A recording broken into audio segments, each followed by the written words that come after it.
At sa ating patok sa bayan, matapos masungkit ni Carlos Yulo ang gintong medalya sa 2024 Paris Olympics, umani ito ng samot-saring reaksyon mula sa mga Pilipino. Yan ang ulat ni Floyd Brenz. Matapos magtagumpay ni Carlos Yulo at masungkit ang gintong medalya para sa Pilipinas sa ginanap na 2024 Paris Olympics, samot-saring reaksyon ang nakuha nito sa kanyang mga kababayan.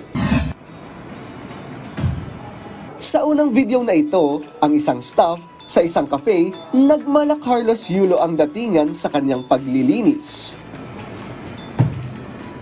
Talon, sabay biglang land with good posture ang kanyang naging peg.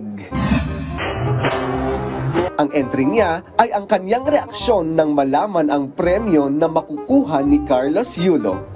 Nagpaindak at nagpakita ng konting movements. Ang entry naman ng isang content creator na ito, kunyari inspired by Carlos Yulo ang datingan.